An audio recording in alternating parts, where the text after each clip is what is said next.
പീതാംബരം കരവിരാജിതശങ്കചക്രകൗമോദഗീ സരസിജം കരുണാസമുദ്രം രാധാസഹായമതിസുന്ദരമന്ദഹാസം വാതാലയേശമനിശം കൃതിഭാവയാമി. സനാതനധർമ്മ സംഹിതകളിലെ വിജ്ഞാന ശകലങ്ങൾ പങ്കുവയ്ക്കാനായിക്കൊണ്ടുള്ള നാദശ്രീ ചാനലിലേക്ക് എല്ലാവർക്കും സ്വാഗതം.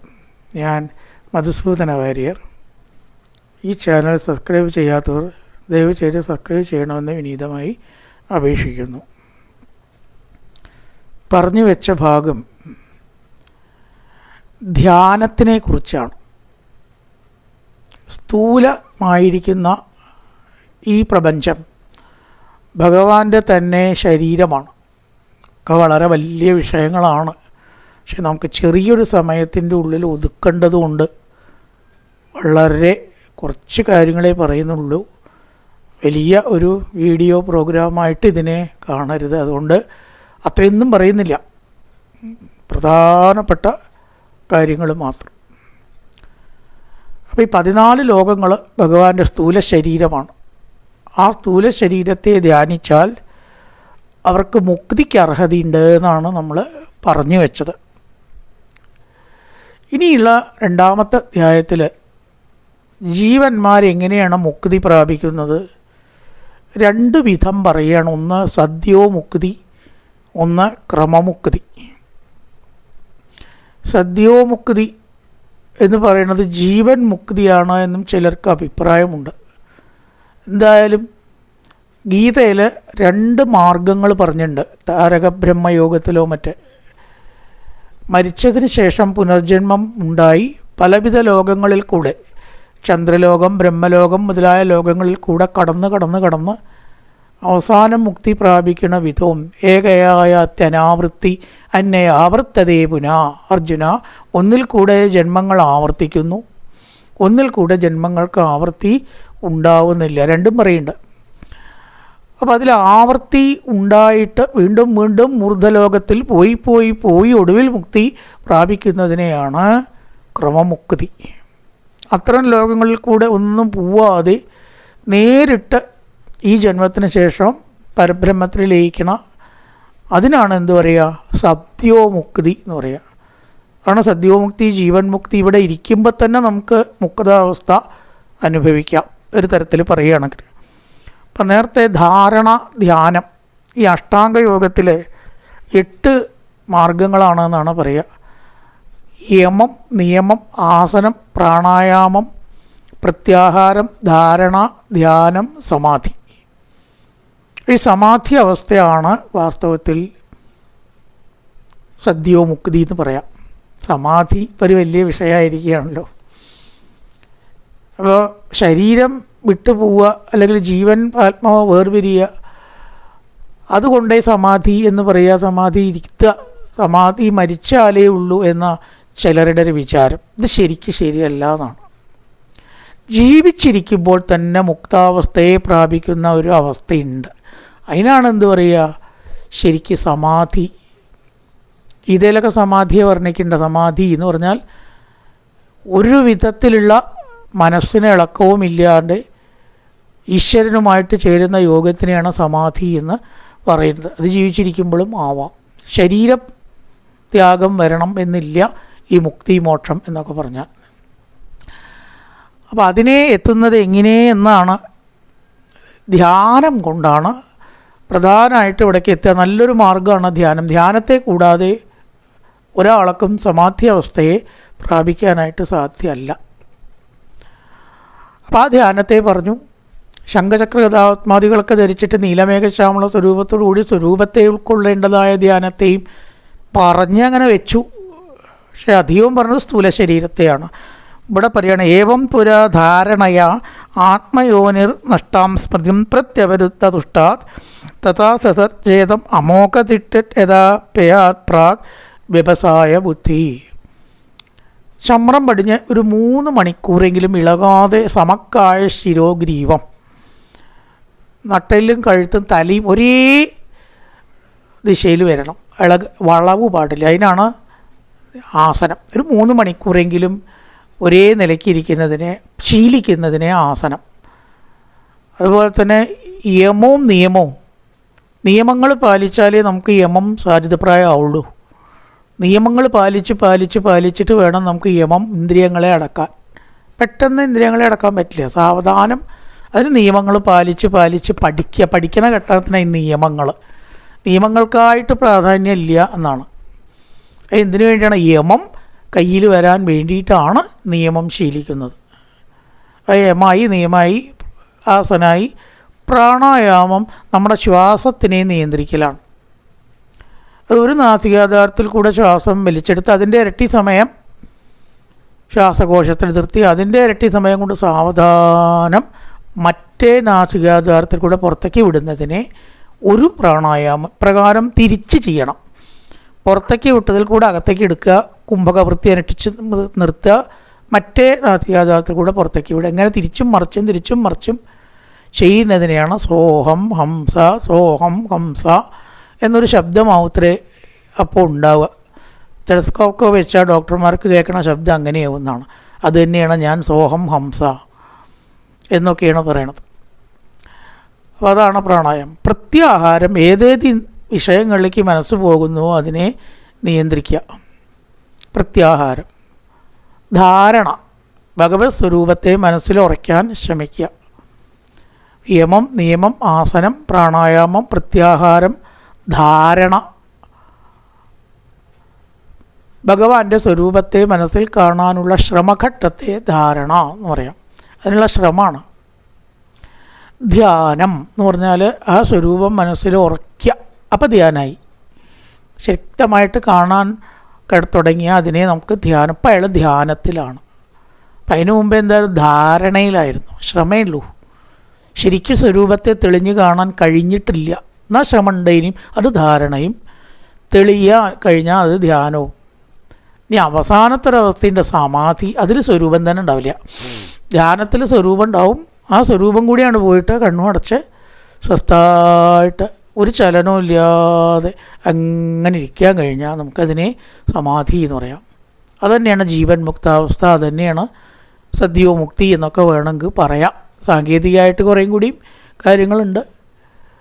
അപ്പോൾ ഏതായാലും ധാരണയാ ആത്മയോനി നഷ്ടാം സ്മൃതിയും പ്രത്യവരുദ്ധ്യ തുഷ്ടാത്മാണ് ഇവിടെ പറഞ്ഞത്. പൂർവ്വജന്മ പല ജന്മങ്ങളിൽ ഇതേ സൃഷ്ടിക്രമം ആവർത്തിച്ചു കൊണ്ടേയിരിക്കും. അനവധി കലിയുഗം ഉണ്ടായിട്ടുണ്ട് എന്നാണ്. നമ്മൾ ഇതേപോലെ ഇരുന്നിട്ടും ഉണ്ടാവും അത്രേ ഇതിന് മുമ്പത്തെ യുഗത്തിലൊക്കെ. ഇനി ഇത് ഉണ്ടാവാനും പോകുന്നുണ്ട്. അപ്പോൾ ഇത് സൃഷ്ടിചക്രം ഇങ്ങനെ ആവർത്തിക്കുകയാണ്. അപ്പോൾ ഒരു സൃഷ്ടിക്രമം ആരംഭിക്കാൻ വേണ്ടി നോക്കുമ്പോൾ പൂർവ്വജന്മത്തെ ഓർമ്മ ഉണ്ടായിട്ട് അതേപോലെയാണ് ഉണ്ടാവുക. പക്ഷെ എല്ലാവർക്കും പൂർവ്വജന്മസ്മൃതി ഉണ്ടാവില്ല. ഈ ബ്രഹ്മാവിനും അത് ഉണ്ടായില്ല എന്നാണ്. ഉണ്ടായില്ല, പിന്നെ എങ്ങനെ സൃഷ്ടിക്കുക? അപ്പോഴാണ് ധാരണയാ. നല്ലപോലെ ഈശ്വര സ്വരൂപത്തെ മനസ്സിൽ ധ്യാനിച്ച് പൂർവ്വസ്മൃതി ഉണ്ടാവണം എന്ന് വിചാരിച്ചപ്പോൾ ഭഗവാൻ ഭക്തൻ്റെ ഏത് ആഗ്രഹവും സാധിപ്പിച്ചിട്ടും പ്രത്യപരുദ്ധ്യ നഷ്ടപ്പെട്ടതായിട്ടുള്ള ആ സ്മരണ വീണ്ടും സ്ഥാപിച്ചു കൊടുത്തു. എങ്ങനെ? വ്യവസായ ബുദ്ധി, ഉറച്ച മനസ്സോട് കൂടിയിട്ട്. ആ ഉറച്ച മനസ്സോട് കൂടിയിട്ട് പൂർവ്വജന്മ സൃഷ്ടിയിൽ ഉണ്ടായിട്ടുള്ള കാര്യങ്ങളെല്ലാം ഓർമ്മ വന്നപ്പോൾ അനായാസേന സൃഷ്ടിക്കാനായിക്കൊണ്ട് ബ്രഹ്മാവിന് സാധിച്ചു. അങ്ങനെ ആ ചക്രത്തിൽ പൂർവമായിരിക്കുന്ന കൽപ്പത്തിൽ എങ്ങനെയൊക്കെയാണോ സൃഷ്ടിച്ചത് അതുപോലെയൊക്കെ സൃഷ്ടിച്ചു. ഇതെന്തിനാ ഇത് പറഞ്ഞത്? ധാരണി ബ്രഹ്മാവിൻ്റെ സൃഷ്ടിയും തമ്മിൽ എന്താ ബന്ധം? വളരെ ബന്ധമുണ്ട്. ബ്രഹ്മാവിന് ഈ സൃഷ്ടികർമ്മം നടത്താൻ ധ്യാനം കൊണ്ടാണ് സാധിച്ചതെങ്കിൽ ഈ പ്രപഞ്ചത്തിൽ നമുക്കും എന്ത് തന്നെ സാധിച്ചുകൂടാ? ധ്യാനം കൊണ്ടും ഈശ്വര സാക്ഷാത്കാരം കൊണ്ടും സാധിക്കാത്തതായിട്ടൊന്നുമില്ല എന്ന് നമ്മളെ ധ്വനിപ്പിക്കാനാണ് ഇവിടെ ഇപ്പം അത് പറഞ്ഞത്. ഇവിടെ ബ്രഹ്മാവിൻ്റെ സൃഷ്ടിക്ക് ശരിക്കും പറയേണ്ട കാര്യമില്ലെങ്കിലും ഉപമയായിട്ട് പറഞ്ഞതാണ്. അങ്ങനെ ധ്യാനം ശീലിച്ച് ഈശ്വര സാക്ഷാത്കാരം നമ്മൾ നേടിയാൽ പിന്നെ എന്തിനുമുള്ള കഴിവ് നമുക്കുണ്ടാവുന്നതാണ്. അതിനു വേണ്ടിയിട്ടാണ് അത് ഇവിടെ സൂചിപ്പിച്ചത്. അപ്പോൾ അതിന് പ്രധാനമായിട്ട് വേണ്ട ഒരു കാര്യം എന്താ അറിയോ? ഈ പ്രപഞ്ചത്തോടുള്ള വിരാഗം ഉണ്ടാവണം. അത് നേരത്തെ ഇന്നലെ മുമ്പത്തെ ഭാഗത്ത് സൂചിപ്പിക്കുകയുണ്ടായി. വിരാഗം ഉണ്ടാവുക, വൈരാഗ്യഭക്തിയാണ് വേണ്ടത്. അപ്പം അതിന് പരീക്ഷത്തിനോട് പറഞ്ഞു കൊടുക്കുകയാണ്, ആദ്യം വേണ്ടത് ഈ ഇരിക്കണ സ്ഥലമോ വീടോ കൊട്ടാരോ വിട്ടാണ്ട് പോകണം. പറയാൻ എളുപ്പമല്ലേ. വീട് വിട്ടിട്ടാണ് പോയി, എവിടേക്കാ പോവുക? റോട്ടിലേക്കോ? അപ്പോൾ എല്ലാവിധ സുഖസൗകര്യങ്ങളും ഉണ്ടായിട്ട് നമുക്ക് പോരാ. AC വാങ്ങണം, അതിൻ്റെ കൂടുതൽ ശക്തിയുള്ള ഇൻവെർട്ടർ വാങ്ങണം, മോട്ടറും കൂടി അടിക്കാൻ കഴിവുള്ള ഇൻവെർട്ടർ വാങ്ങണം. കാർ ഇതൊന്നും പോരാ, ഒരു 30 ലക്ഷത്തിൻ്റെ തന്നെ ആയിക്കോട്ടെ. ഇന്നിപ്പോൾ എല്ലാ കൊല്ലവും മോഡൽ മാറ്റുന്ന ആൾക്കാരുണ്ടല്ലേ. കാർ വെറുതെ കൊടുക്കുക, ഈ വാങ്ങിയത് പകുതി വിലയും കൂടിയും കിട്ടൂല, അവിടെ നിന്ന് മോഡൽ മാറി. അപ്പോൾ എന്തെല്ലാം സുഖസൗകര്യങ്ങൾ വേണം എന്നാണ് മനുഷ്യൻ കരുതുന്നത്. അതിൻ്റെ ധനാശയിൽ അതിക്രമവും അധർമ്മവും ചെയ്യണം. അത്തരം ഒരാൾക്ക് ഇതൊക്കെയാണ് വിട്ടുപോകണം എന്ന് പറഞ്ഞാൽ എളുപ്പത്തിൽ സാധിക്കുമോ എന്നാണ്. പാതിക്കും പരീക്ഷിത്തേ. അതാണ് നല്ല വസ്ത്രങ്ങൾ ധരിച്ച് ശീലിച്ച് എന്താ എവിടെയെങ്കിലും കിട്ടണ വല്ലതും വല്ലവരും തന്നതും കൊടുത്തൂടെ? ഒന്നുമില്ലെങ്കിൽ മരവുരി നമുക്ക് കൊടുത്തൂടെ? ഈ ഭൂമി മുഴുവനെ ശയ്യാഭൂതലം അഖിലം വാസഹ. ഈ ഭൂമി മുഴുവനെ കിടക്കാനുള്ള സ്ഥലമല്ലേ? മരത്തിൻ്റെ ചുവട്ടിലോ വാൽത്തറയുടെ മുകളിലോ അല്ലേ? ആരോ പറഞ്ഞു തെങ്ങിൻ്റെ അടിയിൽ കിടക്കണ്ട കേട്ടോ, തേങ്ങ വീണുള്ള കൊറ്റും കൂടി മുടങ്ങും. ആ തെങ്ങിൻ്റെ ചുവട്ടിൽ കിടക്കരുത്. പണ്ട് അങ്ങനെ പറയലുണ്ട്, തെങ്ങിൻ്റെ ചുവട്ടിൽ കിടക്കരുത്. ഇതാണേ പ്രായോഗിക കാരണമല്ലാണ്ട് ഇതിലെ നാളികേരം തലയ്ക്ക്. അപ്പോൾ അത് നോക്കണം, അല്ലാതെ വേറൊന്നും നോക്കാനില്ല. ഏത് വൃക്ഷത്തിൻ്റെ ചുവട്ടിലോ ഏത് സ്ഥലം കിട്ടിയാലോ അവിടെ കിടന്നൂടെ? ആ മാതിരി ഉള്ളൊരു മനസ്ഥിതിയാണ് ഈശ്വരനെ സ്വന്താക്കാൻ നമ്മൾ ആദ്യം ചെയ്യേണ്ടത് എന്ന് സൂചിപ്പിച്ചിരിക്കുക അവിടെ. ക്ഷീരാണി കിം പതിനസന്ധി ദിശന്തി ഭിക്ഷാം. എന്തെങ്കിലുമൊക്കെ ഭിക്ഷ വല്ലവരും തരുന്നത് കഴിച്ചിട്ട് നമുക്ക് ജീവിച്ചൂടെ? അങ്ങനെ ജീവിക്കാം. എത്ര സമ്പാദിച്ചാലും മതിയാവില്ല എന്നുള്ള ആ ഭാവമൊന്നും ആവശ്യമില്ല. അങ്ങനെ പ്രവ്രാജനം ചെയ്ത് പാശ്ചാത്യ രാജ്യത്തിലുള്ള എത്രത്തോളം കൂട്ടി കൊണ്ടുപോകാം വസ്തുക്കളും സാധനങ്ങളും സമ്പത്തും എന്ന് ചിന്തിച്ചപ്പോൾ നമ്മളെന്തേ ചിന്തിച്ചത്? എത്രത്തോളം കുറച്ചുകൊണ്ട് ജീവിക്കാം എന്നാണ് നമ്മൾ ചിന്തിച്ചത്. ഒരു തോർത്തുമുണ്ടോ ഒരു കൗപീനം കൊണ്ടോ ഹിമാലയത്തിൽ ജീവിക്കുന്നവരിപ്പോഴും ഉണ്ടെന്നാണ് പറയുന്നത്. ഒരു ശ്വാസം കൊണ്ടോ ഒരു ധ്യാനം കൊണ്ടോ, രവിശങ്കർ സാർ പറയും ശ്വാസം ഇല്ലേ നിങ്ങൾക്ക്, അല്ലെങ്കിൽ ജീവിക്കില്ലല്ലോ, അതുകൊണ്ട് ജീവിക്കാട്ട് വന്നു, അതുകൊണ്ട് ജീവിക്കാട്ട് വന്നു. ശ്വാസം നിയന്ത്രിച്ചിട്ടേ എങ്ങനെയെന്ന് അദ്ദേഹത്തിനോട് ചോദിക്കണം കേട്ടോ, പറഞ്ഞുതരും. ആ ശ്വാസത്തിനെ വേണ്ട പോലെ നിയന്ത്രിച്ചാൽ നമുക്ക് ജീവിക്കാൻ പറ്റുന്നവരാണ്. ആലോചിച്ചാൽ അത്ഭുതമാണ്. പക്ഷേ ഇതൊക്കെ സത്യം തന്നെയാണ്. ഒരു ശരീരം ആണ്, ശരീരം ആദ്യങ്കലു ധർമ്മസാധനം എന്ന് പറയുന്നതിൻ്റെ അർത്ഥം ഈ ശരീരത്തിൻ്റെ അർത്ഥമാണ്. അത് കിട്ടിയാൽ അതൊറ്റ ഒന്നുകൊണ്ട് നമുക്ക് വേണമെച്ചാൽ ജീവിക്കാം. അതിനെ എങ്ങനെയും വ്യാഖ്യാനിക്കാം കേട്ടോ. അപ്പം അതേപോലെയാണ് 14 ലോകങ്ങൾ അടങ്ങിയതായിരിക്കുന്ന ഈ വലിയ ഒരു ശരീരത്തെ ധ്യാനിക്കാൻ പറ്റാത്തവർ എന്തായാലും ധ്യാനം കൊണ്ടേ അവിടേക്ക് എത്താനായിട്ട് പറ്റുള്ളൂ. പ്രപഞ്ചാസക്തിയെ കുറയ്ക്കുക, അതിനാണ് ഇപ്പോൾ ഇതൊക്കെ പറഞ്ഞത്. കുറച്ചുകൊണ്ട് ജീവിക്കുക, കിട്ടിയതുകൊണ്ട് ജീവിക്കുക, എവിടെ തരായച്ചാൽ അവിടെ കിടക്കുക. ഈ ഒരു ഭാവത്തിൽ നമ്മുടെ മനസ്സിനെ ആദ്യം ആക്കി തീർക്കുക.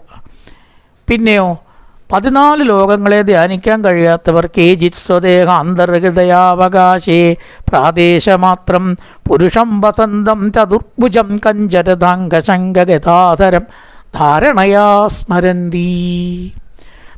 ശംഖചക്രഗതാപത്മാദികളൊക്കെ ധരിച്ച് നീലമേഘശ്യാമള സ്വരൂപത്തോടു കൂടി പാദം മുതൽ കൊണ്ട് കേശം വരേക്കും, കേശം മുതൽ കൊണ്ട് പാദം വരേക്കും തിരിച്ചും മറിച്ചും ധ്യാനിച്ചിട്ട് ഭഗവാന്റെ സൂക്ഷ്മമായ ശരീരത്തിൻ്റെ ആ ഭാവം മനസ്സിലുറപ്പിക്കുന്നതും തെറ്റില്ല. പട്ടേരിപ്പാട് കേശാദിപാദമാണ്. എന്താ അർത്ഥം? തല മുതൽ പാദം വരെ വിവരിച്ച പാദമാണ് മനസ്സിൽ നിൽക്കുക. കേശം വരെ തിരിച്ച് പറഞ്ഞാൽ കേശമാണ് മനസ്സിൽ നിൽക്കുക. മനസ്സിൽ നിൽക്കേണ്ടത് പാദമാണ്.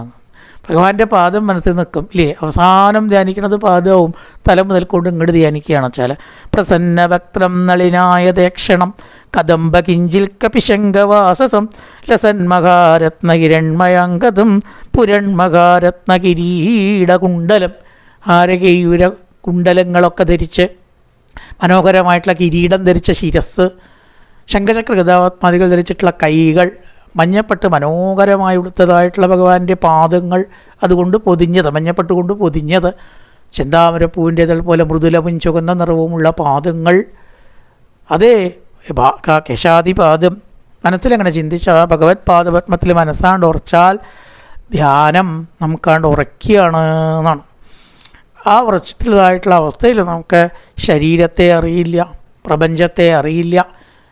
നമ്മളാരാണെന്ന് അറിയണില്ല, നാമരൂപങ്ങളൊന്നും തന്നെ അറിയാത്ത വല്ലാത്തൊരവസ്ഥ.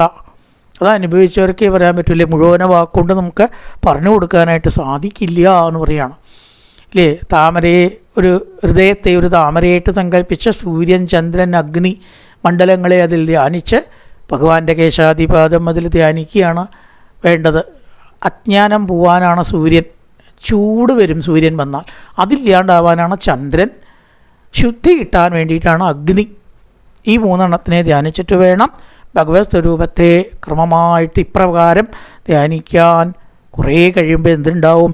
അഷ്ടാധിപത്യം ഗുണസന്നിവായേ സഹൈവ ഗച്ഛേൻ മനസേന്ദ്രിയൈശ്ച അണിമാവകിമാലകിമാ പ്രാകാശ്യം പ്രാഗാമ്യം രണ്ടും ഒന്ന് തന്നെ കേട്ടോ. അങ്ങനെയുള്ള സിദ്ധികൾ ഇല്ലേ. അതുപോലെ തന്നെ ഈശിത്വം, വശിത്വം, കാമാവസ, ഇതാ ഈ 8 സിദ്ധികൾ സിദ്ധന്മാർക്ക്, മനുഷ്യന് സാധാരണ ധ്യാനിച്ച് കഴിഞ്ഞാൽ സാധകന് ലഭ്യമാവും. ദൂരെ നടക്കണ കാര്യങ്ങൾ ഇവിടെ ഇരുന്ന് കാണുക അല്ലേ. ടി വിയോ ക്യാമറ കാര്യങ്ങളൊന്നും വേണ്ട, ദൂരെ ഉണ്ടാവുന്ന ശബ്ദങ്ങൾ ഇവിടെ ഇരുന്നിട്ട് കേൾക്കുക, അങ്ങോട്ട് പോകേണ്ട കാര്യമില്ല. അങ്ങനെ ദൂരശ്രവണം, ദൂരദർശനം, ഇഷ്ടമുള്ള വസ്തു കയ്യിൽ വരുത്തുക. അങ്ങനെയാണ് കാണിച്ചാൽ താൻ മനസ്സിൽ വിചാരിച്ച സായിബാബയ്ക്കൊക്കെ ആ സിദ്ധി ഉണ്ടായിരുന്നു എന്നാണ് പറഞ്ഞത്. അതാണ് കാമാവസായത. പക്ഷേ ഇപ്രകാരം സിദ്ധികളിൽ നമ്മൾ ഭ്രമിച്ചാൽ മോക്ഷത്തിന് തടസ്സമാണ്. അതുകൊണ്ട് സിദ്ധികളെ വന്നാലും അവഗണിക്കണം. യതിച്ഛയോപഗതാനി, ആ സിദ്ധി അവഗണിച്ചു എന്ന് ഋഷഭദേവൻ്റെ ചരിത്രത്തിൽ പറയും. ഈ വരുന്നതായിട്ടുള്ള സിദ്ധികളിലല്ല നമ്മുടെ ലക്ഷ്യം, വന്നു കൂടുന്നു അത്രയേ ഉള്ളൂ. അതിനെ നമ്മൾ അവഗണിക്കണം. അതിനെ കാര്യമായിട്ട് വിചാരിച്ച് കസറത്ത് കാണിക്കാൻ ശ്രമിച്ചാൽ വീണ്ടും ജനിച്ച് ഈ സർക്കസൊക്കെ ആവർത്തിക്കണം. നമ്മുടെ ഉദരത്തിൽ നിൽക്കലും ജനിക്കലും ഒരിക്കലും ആലോചിച്ച് നോക്കൂ.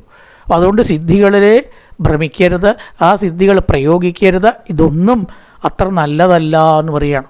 രാമകൃഷ്ണ പരമഹംസർ ഒരിക്കലും ശിഷ്യൻ തോണി കടത്താൻ വേണ്ടിയിട്ട്, തോണിയൊന്നും വേണ്ട ഗുരുനാഥ, ഞാൻ കടത്താൻ, എനിക്ക് വെള്ളത്തിൻ്റെ മുകളിൽ കൂടെ നടക്കാൻ പഠിച്ചു എന്ന് പറഞ്ഞു. അദ്ദേഹം ഉടനെ ചീത്ത പറഞ്ഞു, കഷ്ടം, ഇതൊരു 4 തോണിക്കാരന് കൊടുത്താൽ അന്ന് 4 ഉള്ളൂ, തോണിക്കാരന് കൊടുത്താൽ എത്താവുന്ന കാര്യമുള്ളൂ. അതിന് പകരം നീ ഇത്രയും കാലം ഉപാസിച്ച സിദ്ധി ഉപയോഗിക്കുകയാണോ ചെയ്യുക? വിഡ്ഢി എന്ന് വിളിച്ചു എന്ന് കേട്ടിട്ടുണ്ട്. അപ്പോൾ അതുകൊണ്ട് ഈ സിദ്ധികൾ ഒന്നും പ്രയോഗിച്ചിട്ട് നമുക്ക് നിസ്സാര നേട്ടമാണുള്ളത്. മറിച്ച് അതിനെ അവഗണിക്കുമ്പോൾ മുക്തി കയ്യിൽ വരും. ആ മുക്തി തന്നെയാണ് ലക്ഷ്യമാക്കി പിടിച്ച് പ്രാപിക്കേണ്ടത് എന്ന് പറഞ്ഞതോട് കൂടിയിട്ടാണ് സദ്യോ മുക്തി. ഇവിടുന്ന് അങ്ങോട്ട് ക്രമമുക്തിയാണ്. അതെന്താണ്? തം വിശ്വനാഭിന്ത്യതിവർത്തിയ വിഷ്ണോരണീയസ പിരജേനാത്മനേക നമകൃതം ബ്രഹ്മവിദാമുപേതി കൽപ്പായുഷോ യത് വിപുതാരമന്തേ. 25ാമത്തെ ശ്ലോകം മുതൽക്ക് ക്രമമുക്തിയാണ് വർണ്ണിക്കുന്നത്.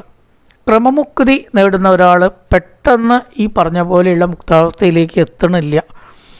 മഹത്വത്വം മുതലായിട്ട് മഹർലോകത്തെ പ്രാപിക്കുകയാണ് ആദ്യം ചെയ്യുക. വിവിധ ലോകങ്ങളിൽ കൂടെ കടന്നിട്ടേ അവൻ എത്തുന്നുള്ളൂ. അതുകൊണ്ടാണ് അതിന് ക്രമമുക്തി എന്ന് പറയുക. മഹർലോകത്തിലാവട്ടെ ഭയങ്കര ചൂടായിരിക്കും. താഴത്ത് സംഘർഷൻ്റെ ചൂടും മുകളിൽ സൂര്യൻ്റെ ചൂടും, ധ്യാനം വല്ലാണ്ട് കൂടിക്കഴിഞ്ഞാൽ ചൂടുണ്ടാവും. അതിനെ വേറെ തരത്തിൽ പറഞ്ഞതാവാം എന്നാണ് ചിലർ പറയണത്. അപ്പോൾ ഏത് പ്രകാരത്തിലൊക്കെയാണ് സൃഷ്ടി നടത്തുന്നത്, ആ സൃഷ്ടിയുടെ അതേ ക്രമത്തിലാണ് എന്തുണ്ടാവുന്നത്, ഈ ലയം ഉണ്ടാവുക. അങ്ങനെ ശബ്ദസ്പർശ രൂപരസ ഗന്ധാദികൾ ഒന്ന് മറ്റൊന്ന് എന്ന ക്രമത്തിൽ സൃഷ്ടിച്ചു എന്ന് പറയും. അതേപോലെ തന്നെ അത് ഒന്ന് മറ്റൊന്നിലേക്ക് എന്ന ക്രമത്തിൽ ഇവിടെ ലയവും ഉണ്ടാവുന്നു. അങ്ങനെ ആ ലയിച്ച് സാവധാനം വിവിധ ലോകങ്ങളിലേക്ക് എത്തുന്നു എന്നാണ്. ജ്യോതിർലോകം, ബ്രഹ്മലോകം മുതലായിരിക്കുന്ന. അപ്പോൾ ആ സമയത്തിൽ ഘ്രാണേന ഗന്ധം രസനേന വൈരസൻ രൂപം ദുദിട്യാ ശ്വസനം ചെയ്വ. നമ്മുടെ നാസിക ഇന്ദ്രിയം, ഘ്രാണേന്ദ്രിയം കൊണ്ട് ഗന്ധത്തെയും, നാവാകുന്ന ഇന്ദ്രിയങ്ങളെ കൊണ്ട് രസത്തെയും, കണ്ണാകുന്ന ഇന്ദ്രിയങ്ങളെ കൊണ്ട് രൂപത്തെയും, അതേപോലെ തന്നെ ത്വക്ക് ആകുന്ന ഇന്ദ്രിയങ്ങളെ കൊണ്ട് സ്പർശത്തെയും, ചെവി ആകുന്ന ഇന്ദ്രിയങ്ങളെ കൊണ്ട് ആകാശത്തെയും കടന്ന് ക്രമേണ മാത്രം യോഗി തൻ്റെ ലക്ഷ്യത്തിലേക്ക് എത്തുന്നു. വിവിധ ലോകങ്ങളിൽ കൂടെ കടന്നു പോവുകയും ചെയ്യും.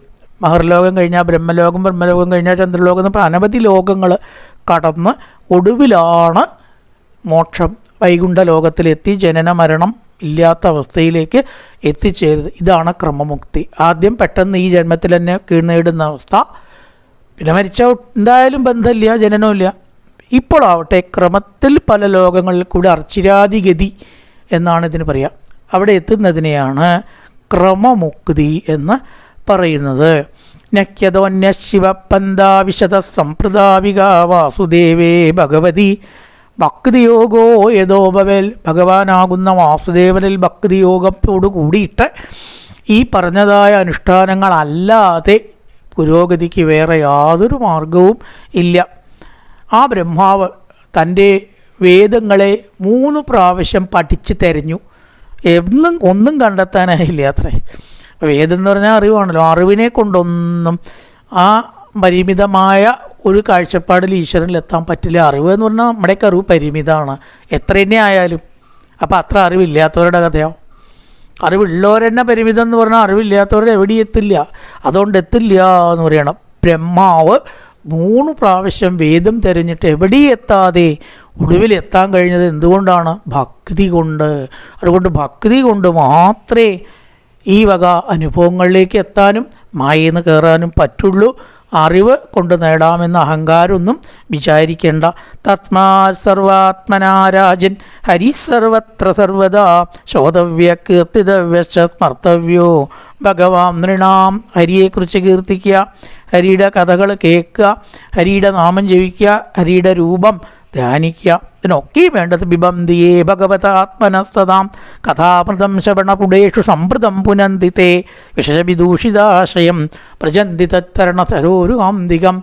ആ ഭഗവാന്റെ കഥ ചെവിയാകുന്ന കുടന്നയിൽ കൂടെ കോരിക്കുടിക്കുന്നവർക്ക് ഒരിക്കലും ജനനമരണ ദുഃഖങ്ങൾ അനുഭവിക്കേണ്ടി വരില്ല. ഇങ്ങനെ സദ്യോമുക്തിയെയും ക്രമമുക്തിയെയും യോഗി ഏത് പ്രകാരത്തിൽ പ്രാപിക്കുന്നു എന്ന് വളരെ ചുരുക്കമായി മാത്രം പറഞ്ഞു. വിസ്തരിച്ച് പറഞ്ഞിട്ടില്ല, ഒരുപാട് ശ്ലോകങ്ങളുണ്ട്. ഇതിൻ്റെ പരിധിയിൽ വരുന്നതേ നമുക്ക് ഇത് കൂടെ ചിന്തിക്കാനായിട്ട് പറ്റുള്ളൂ. ഭാഗവതം വ്യാഖ്യാനത്തിൽ കൂടിയിട്ടോ സപ്താഹത്തിൽ കൂടിയിട്ടോ മറ്റു തരത്തിൽ കൂടിയിട്ടോ മാത്രം കൂടുതൽ വിവരങ്ങൾ ഇതിനെക്കുറിച്ച് അറിയേണ്ടവർക്ക് അറിയാം എന്ന് മാത്രം പറഞ്ഞുകൊണ്ട് വാക്കുകൾ ചുരുക്കുന്നു. നമസ്കാരം. ഓം കായേന വാചാ മനസേന്ദ്രിയർവാ ബുദ്ധ്യാത്മനാ വാ പ്രകൃതേ സ്വഭാവാത് കരോതി യത്സകലം പരസ്മൈ നാരായണായേതി സമർപ്പയാമി. ഓം പൂർണ്ണമദ പൂർണ്ണമിദം പൂർണ്ണാത് പൂർണ്ണമുദച്യതേ പൂർണ്ണസ്യ പൂർണ്ണമാദായ പൂർണ്ണമേവാവശിഷ്യതേ. ഓം ശാന്തി ശാന്തി ശാന്തി. ഹരി ഓം ശ്രീ ഗുരുഭ്യോ നമഃ. ഹരി ഓം.